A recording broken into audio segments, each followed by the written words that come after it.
2021. Okay. We did it. I wonder how many videos have you seen where people started by saying that? I'm gonna not say that. We'll cut that. So it's Monday, time for another home studio, epic home studio setup.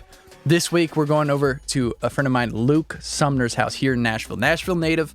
He's got a sweet one-room studio in his house. Everything, it's real tight squeeze, but he's super creative with how he utilized the space and with how he got into the work that he's doing. Super cool. And thank you, Luke, for having me come out on such short notice. I literally reached out to him that morning and came out. And so big thank you. So yeah, shout out to Luke. Go check Luke out down in the description. All of his links are down there. He does really cool like TikTok and Instagram videos where he like produces other people's song. It's so cool. Go check him out. He created a really cool little niche and he's a very talented dude. So Luke, thank you again for having me out. If you guys like these videos and you want to see more, smash that like button for the YouTube algorithm. Hit subscribe if you're not subscribed. Last year, holy cow, listen to this. In January, the channel had just hit 1,000 subscribers, and we pulled in on this channel 30 some, I don't even know what it is, 32,000 subscribers in the year and 2.5 million views. Holy cow, I can't even believe, mostly because of these videos. And so thank you for smashing the like button for the YouTube algorithm, because when you do that, YouTube says like, hey, you should check out this video to a bunch of other people. So I also wanted to mention I'm doing a bunch of these Zoom consultations on my website. If you guys want to do a one-on-one Zoom call, talk to me about home studio stuff, mixes, whatever, hit me up, ANDREWMASTERSmusic.com. You can schedule a Zoom call on there. Also mixing, all that stuff, ANDREWMASTERSmusic.com. Check it out. Okay, let's go check out Luke's studio. I'm going to try the Peter McKinnon thing. So Luke, thank you very much for having me out on such short notice. Thanks, man. Dude, I really appreciate it. Thanks for coming out. Dude, I had a cancellation that was like an hour before I sent you that message. So this is the power of Instagram. Yeah, this is a big save for me. My dad actually found this house for rent and hit me up, and we came and looked at it, and I walked in and saw this room and I was like, okay, this would be like super cool, like studio spot. Moved in like a couple months later and just slowly started like making this the way it is now.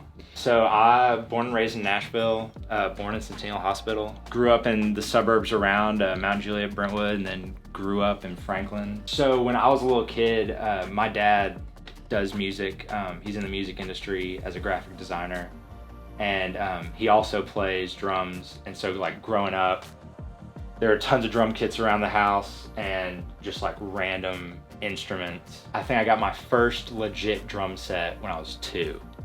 It was like my Christmas present when I was 2 years old. It was like this little white CB kit. Instruments were always around the house. Just kind of picked up each one by one and kind of messed around with them until I got halfway decent, maybe. Yeah. So drums are definitely my main instrument. If I had to say I was good at something, that would be the one. So I do a lot of remote tracking as far as like drums go. I do a lot of producing as well. People come over here and we'll just do demos a lot of the time. I've done a couple master level stuff. And then also I've recently gotten into building tracks for live shows. So actually this past week had a buddy over, new artist Elijah Borders, super cool dude. And we built his show from the ground up, like set arrangements. Yeah. Got drums, percussion, I mean, lots of drums. Electric guitar, acoustic, bass, mandolin. Got this super cool cigar box guitar. Oh, cool. That my uncle built me, and that finds its way on some of the most random stuff. Shout out to David Davis, always playing his cigar box. Keys, some MIDI pads. Lots of percussion, marching drums, 76 P-Bass. I stole this from my dad. That's amazing, yeah. So it's sick, it sounds ridiculous. And then I just actually got this 2015 Mexican Telly.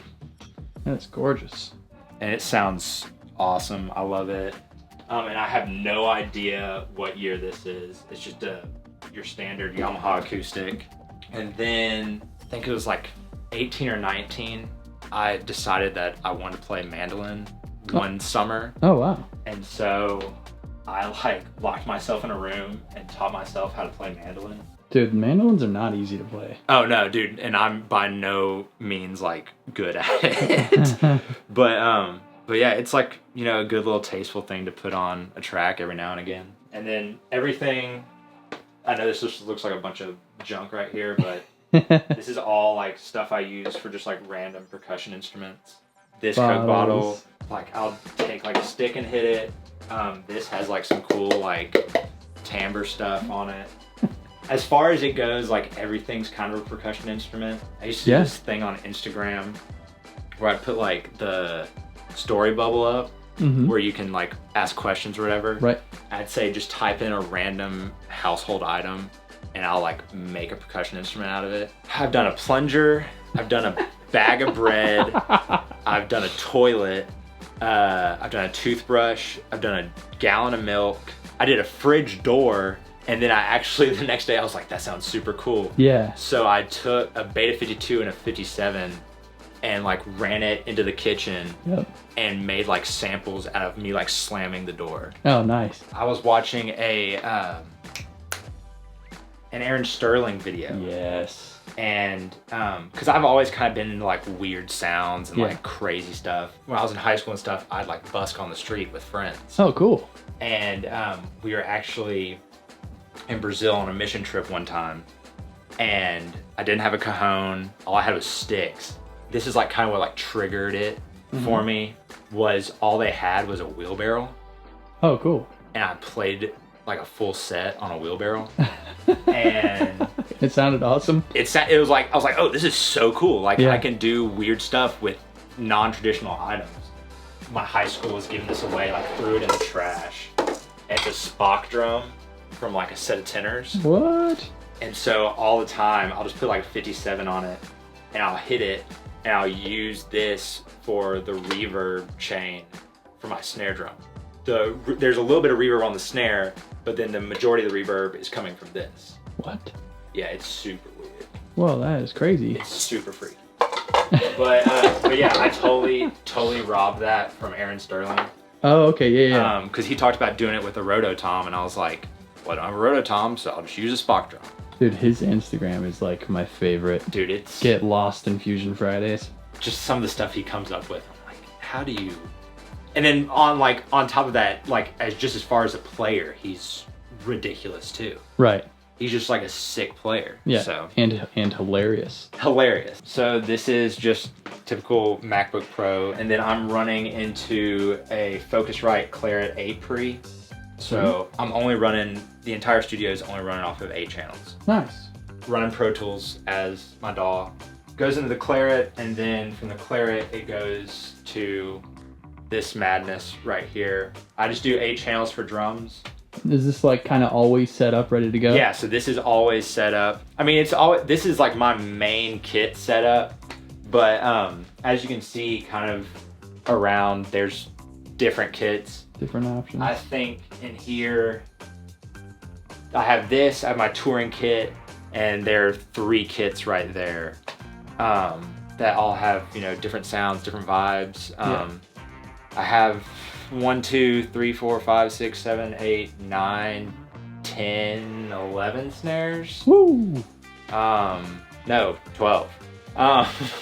And that thing right there sounds unbelievable.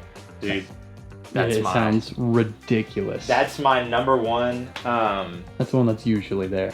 That's my number one snare. Yeah. It's my number one snare on the road. What snare is it? So it's a stainless steel Yamaha 6.5 by 14, or I think maybe 6 by 14. Is it a particular type of Yamaha, like a model? Recording custom. Recording custom. Okay. So I just noticed something I wanted to point out that I'm curious about here. This is going to show how naive I am as a drummer. What are these things, and where did you get these? So I think I have a package over here. So. Because I need these. I can tell what they're doing by looking at them, and I need them in my life. So for the longest time, like, you know, every drummer's biggest nightmare is your drum detuning while you play it. Yeah, which happens every single time you play. Especially in like a recording situation. Yes. Where you're going back and comping and you're like, crap. Sounds different on the bridge. Yeah. Or halfway in the chorus. Exactly. Like you hear it and you're like comping, it's like, God, go. Yeah. Oh, crap. So they're called tuna fish. Tuner fish. They're the coolest things ever. Dude. And they locks. come, I'll pull one of these out. You can get them in like tons of different colors. And they're just these little plastic things, and they have like kind of like a Star of David like pattern, so you can fit them on your rug how you want. You have rubber bands to secure them. They've been like, I just bought them. I was like, oh, this would be a cool thing to try. Dude, biggest lifesaver. Oh man. They're on pretty much the majority of my snares. I'm gonna link that in the description because I know all the drummers. I have a huge amount of drummers who watch this stuff. They're the coolest things ever. That's what I love about these videos, is finding little things like that. That is such a huge game changer in workflow. Dude, that, and the other thing was drum dots. Do you know about drum dots? Oh yeah. The orange ones? No. Oh, you have the white ones? The clear, these ones? Yeah. Dude, like coolest thing. Yeah, I got a pack of those, but they're orange for whatever reason. This is the exact same thing. Yeah, and dude, put them on cymbals. What? Oh yeah. What? If you want like a dry cymbal sound, put them on cymbals. Which before I found drum dots, because I wasn't really the biggest fan of moon gels. Right. Just because they melt. Yeah. And when you have them on your kit in a festival in like 90-degree heat. Yeah. And you just see like a gummy bear just like melting no on your... bueno. So I was like a big gaff tape guy. But yeah, so I'm still a big gaff tape guy, but I use drum dots like crazy too. Break down which mics are on this kit, because this looks like a very relatable set of mics. The 57, SM57. My professor in college, Russ Long, told us our first day that you can make a record with a box of 57s. Yeah. And I think that's totally true. So on Tom's rack and floor, snare top and bottom are SM57s. Sweet. Consistent. Kick in is a Beta 91. Yes. Kick out's a Beta 52A, I believe. Uh-huh. And then these right here are my secret weapon. So they are Bear Dynamic M101 NCs. Whoa. I Googled them, and it took me probably 3 hours on Google to find anything about these mics. My family founded and ran the first events company in Nashville. Oh, cool. And in the 70s, it became like the big hip thing to like record weddings. Yeah. They bought these mics and would do like XY. Yep. And use them to record weddings. Yeah. And when my grandfather moved out of his house, which is actually like 3 blocks that way, we were in the attic and found these in like a Sure bag, an old like Sure bag. Oh, what a win. And pulled them out. So they've been in the attic for probably like 30 years maybe. And this was like 5 years ago. Pulled them out. And so finally Googled them, everything else. And they're omnidirectional condensers. Oh, sick. And they're kind of like Norman 84s. Oh, yeah. And so... the KM84s. Yes. Or 83s. The 83s are Omni, the 84s are direct. Gotcha. So, yeah, so they're like that vibe. And they're super, like surprisingly super warm. Oh, cool. And those are like... And that's it. Yeah, that's 57s, Beta 52A, SM, what is it, 91 in the inside? 91 that's the flat Omni. Yep. And that's a condenser as well. Yep. Yeah, I love that. And then the biodynamic, what are they? Bear Dynamic M101N, and then the C is in parentheses. M101N parentheses C. Okay, I got some. The reason I had that weird reaction is because I have some biodynamics on the way. Really? That are going to be showing up this month. They don't make these anymore. Yeah, I know. They're super weird thing. Yeah. They're old school. They've been around for a long time. Well, and a lot of the time, so this is my current go-to setup. Mics wise, as far as snare, toms, overheads, the same. But one thing I'll mess around with depending on project, record, whatever you will have you, I'll sometimes do a crotch mic, which I'll usually use this. This is like one of those Electro Voice like 560s. Oh, it looks like a D19. Like an old school Dude, AKG D19. It's been. Is it dynamic? Yeah, it's a dynamic Is it mic. cardioid? Yes. Okay, cool. And so I believe it is. Don't quote me on that. I just like usually will like sit it right here. Yeah. I know like the big thing is to have it like pointed at like this weird angle, like pointed down at the kick. Oh, okay. But mine, I usually like hang over the kick and point straight at the snare. Yeah, that's like right at that middle spot. Yeah. Dude, fat snare for days. Yeah. Another one that I've started experimenting with, because these are the mics that live on the kit. I also have some mics that I borrowed from friends because my friends are cool. This SM81. Oh yeah. Then I have a MD421 MXL CR89. If you want to buy it, I'm selling it. So just hit them up. Instagram. And then I have the king of all mics, the SM7. Yes, there it is. I just want 8 of those. Dude, I've really been like thinking about it lately, trying it on toms. Dude, it's great on. I mean, if people watch these videos know what I think about them. They're just like the best on everything. So, I found the secret juice to the SM7 though.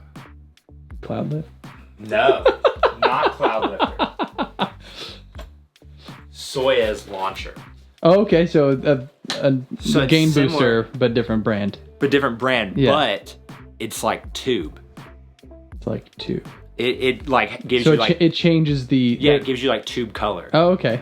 Cloud actually makes a thing that's not the CL1B, but it's just that's the one people know because it's the most popular. Yeah. But they have one where it has a variable adjuster to change the impedance or something like that. Don't quote me. Yeah. But it does something to change like the sonic quality of it. That's and great. Nobody knows about it. I didn't even know about it. I got turned on to this from a bunch of buddies. What's the name of the company? Soyuz. Soyuz. They're Analog Russian. launcher. All the serial numbers are written in Sharpie. Oh, nice. And I love that. That's a cool thing. Oh yeah, it's so cool. Dude, like, we use Sharpies. Well, and like, so I use that on the SM7, and I've started using it on 57. 57. Really? Going into the Focusrite Pre. On the snare or the just snare. on anything? On the snare. Oh, cool. Now you have to like gain it down, like pat it a little bit. Yeah.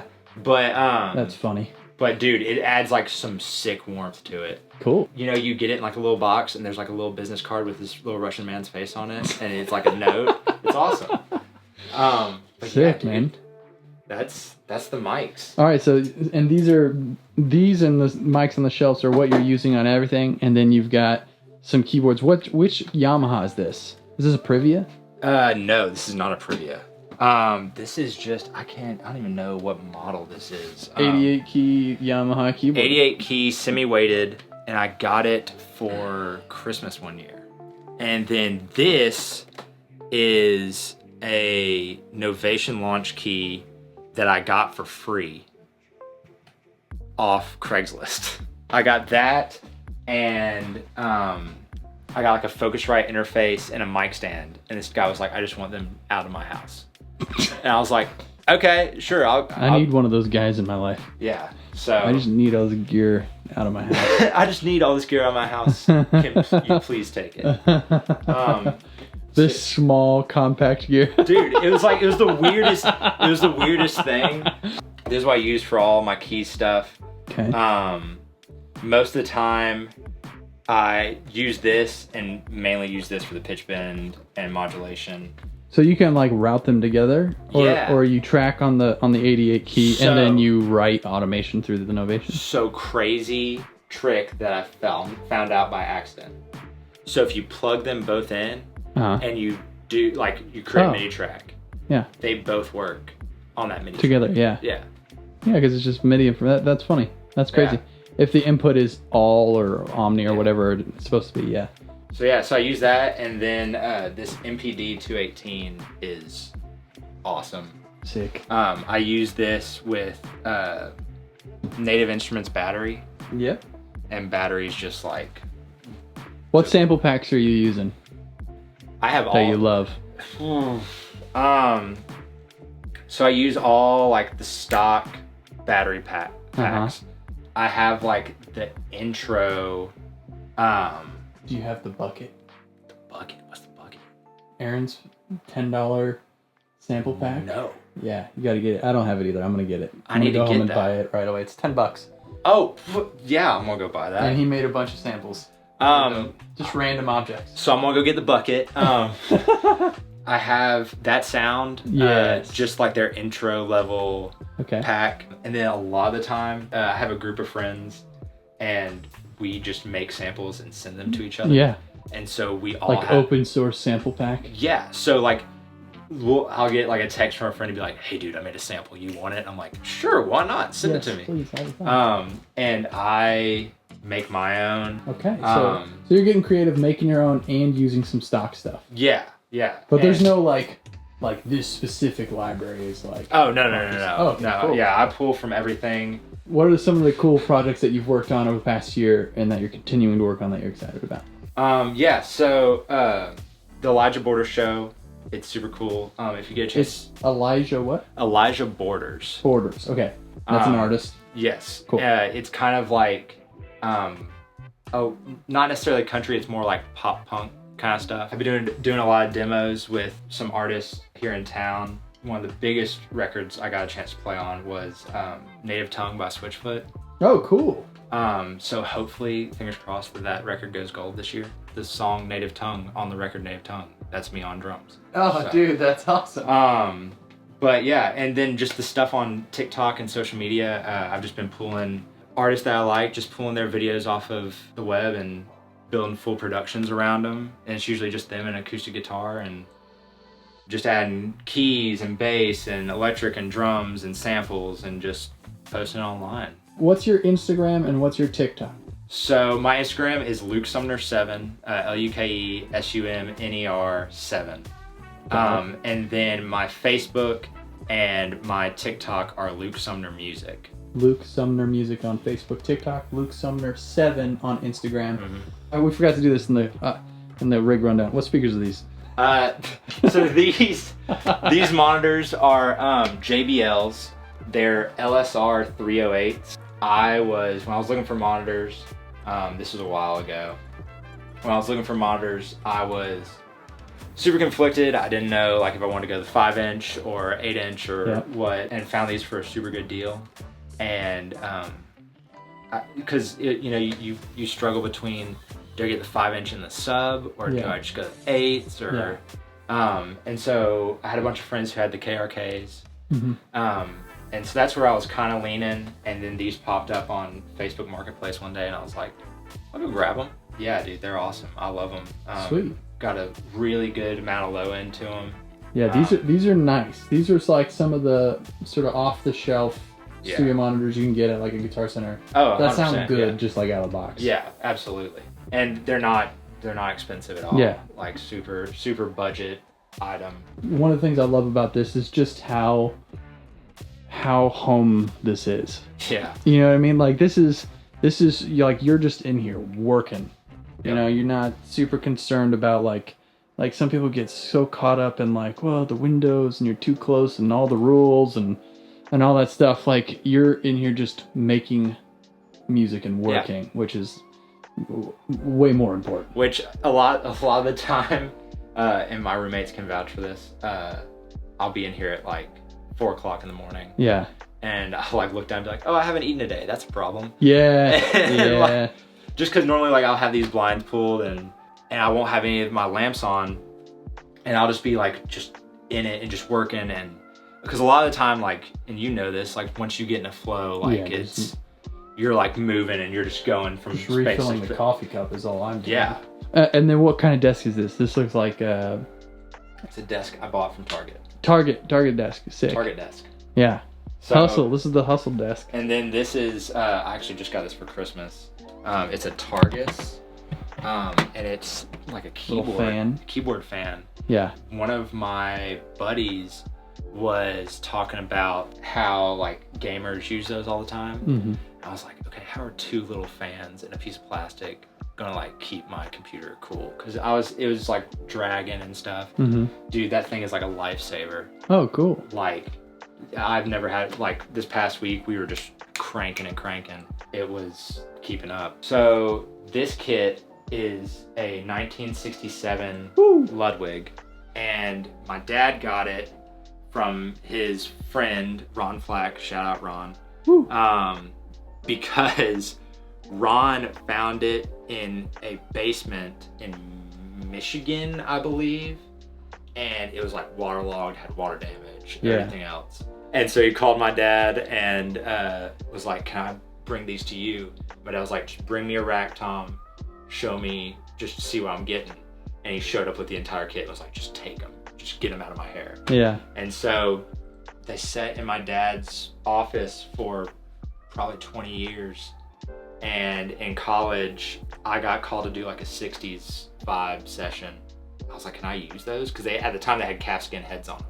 Oh, okay, yeah. And I was like, "Can I just use those?" And he was like, "Yeah, sure, take them." And so I took them, and the engineer was like, "Dude, these are like way better than your other kit." I was like, "Oh, thanks for letting me know that my other kit sucks." Yeah.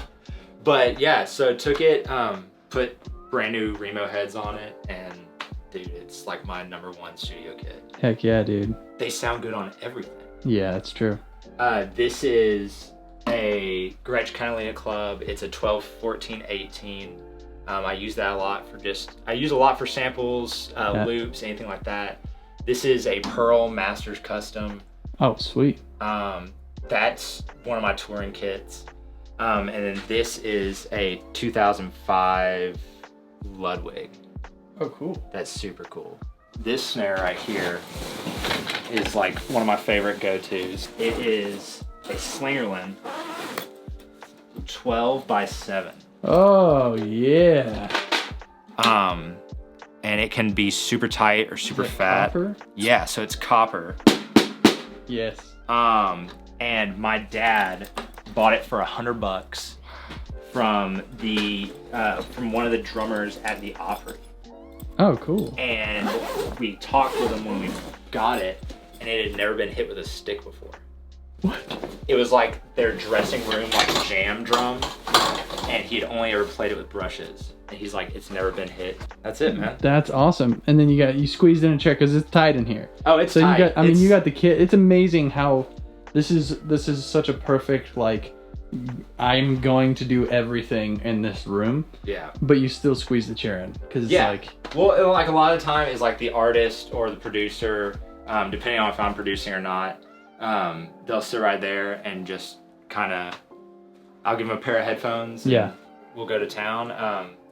And a lot of the time, this is the vocal booth as well. Yeah. We'll do their vocals. Go check him out. He's done a lot of really cool collaborations with a lot of really cool artists here in Nashville and elsewhere. Yeah. So go check him out. Give him a follow. Smash the like button, and I'll get out of your hair. Thanks, guys. See ya. See you, dude.